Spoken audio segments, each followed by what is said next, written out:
quais são as falhas que a gente vai encontrar nos resistores aí, né? Resistor, ele tem a seguinte característica, né, de falha.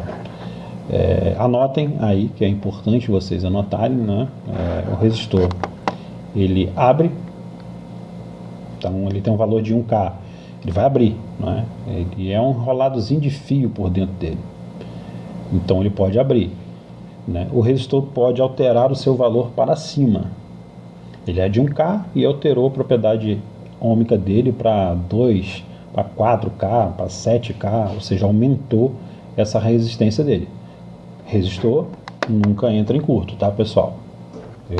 A faculdade que eu fiz, o curso técnico que eu fiz, os livros que eu estudei, resistor não entra em curto, tá? Então ele abre ou altera o seu valor para cima, né? Espero aí que tenha ficado claro aí.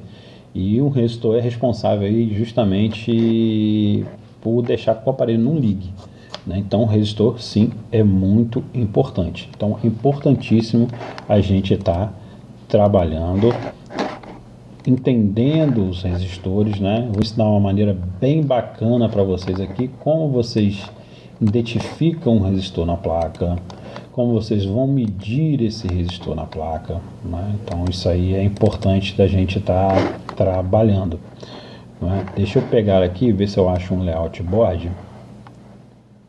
Vamos ver aqui, achamos, ótimo. Vamos usar outra ferramenta aqui. Vamos usar a DZK. Vou passar lá para a câmera para a gente, microscópio aqui, para que a gente consiga aí enxergar, tá? E vamos justamente pesquisar aqueles resistores lá, através do layout board, ó. O conector da bateria está aqui, e aqui nós temos os resistores, ó. Aqui nós temos os resistores. O R5001 é esse de baixo. Deixa eu chegar mais para cá, para que vocês vejam. Então, o R5001 é este cara aqui, tá?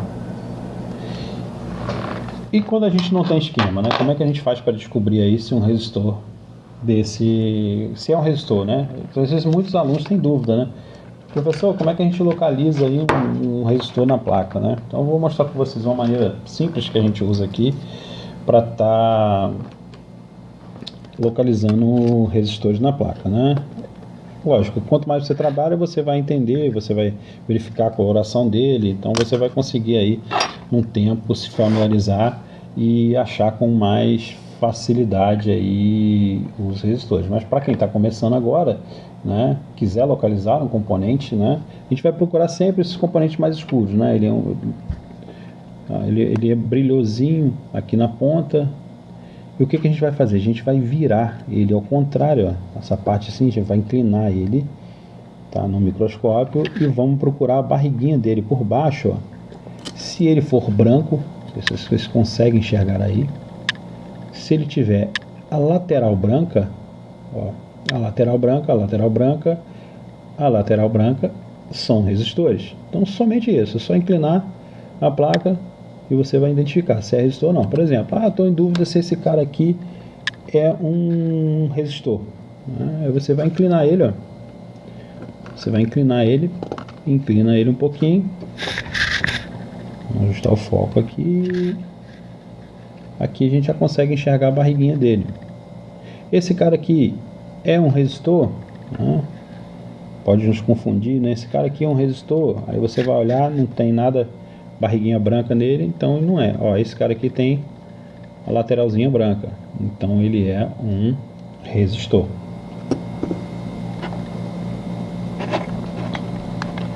Então a gente consegue aí identificar um resistor somente com essa maneira, a gente já consegue fazer, né?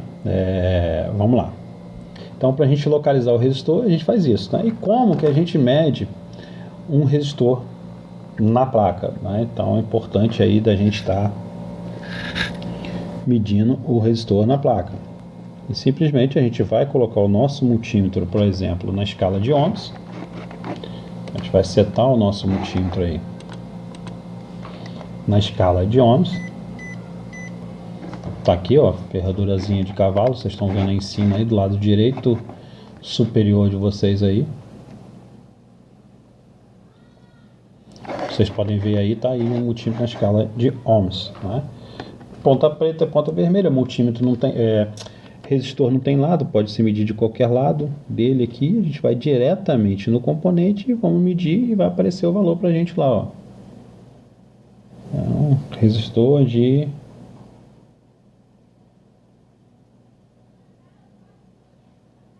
1.19, ou seja, deve ser 1.20K. Sempre se atentem lá a letrinha na lateral do multímetro. Então é um resistor de 1.2 mais ou menos, né? 1.2K. Vamos ver esse cara aqui, ó.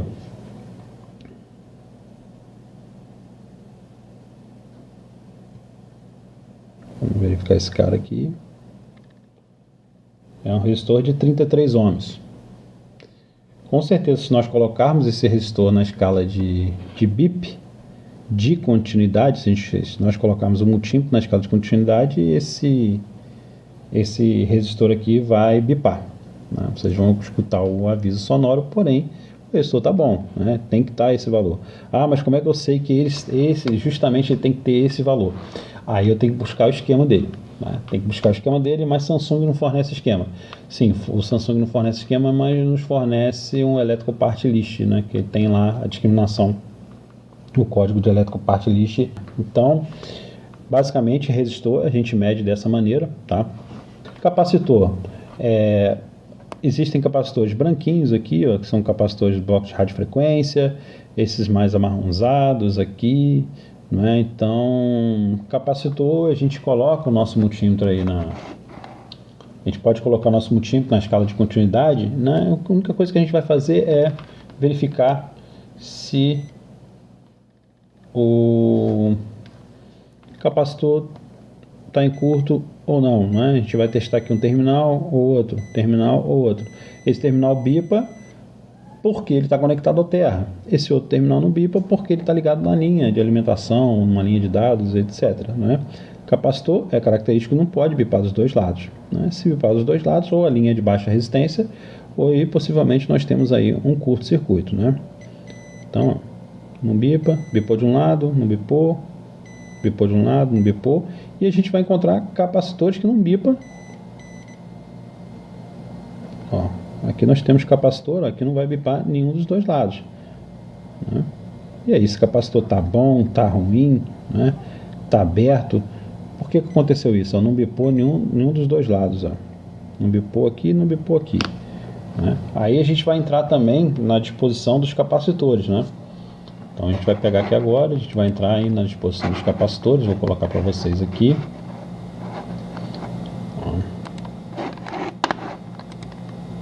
Os capacitores, então vamos lá, os capacitores, e nós temos aí o capacitor. Temos aí o capacitor de polo 1, de polo 2. Nós temos o setor dele na placa, o capacitor que ele é, a capacitância dele, qual é a função do capacitor, né? A gente aprendeu lá a função dos resistores, agora tem a função do capacitor, é armazenar carga, né? Como se fosse em uma caixa d'água.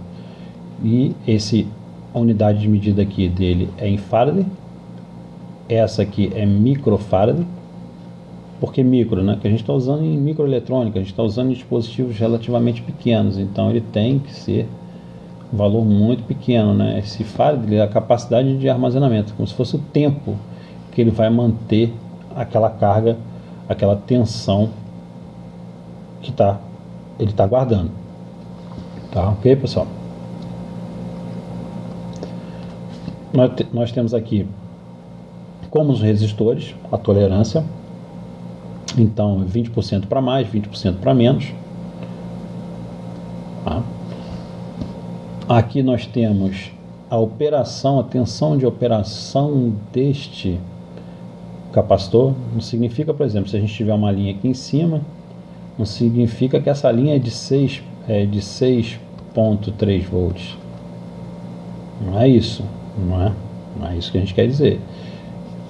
Significa aí que é a tensão de operação máxima que esse capacitor suporta.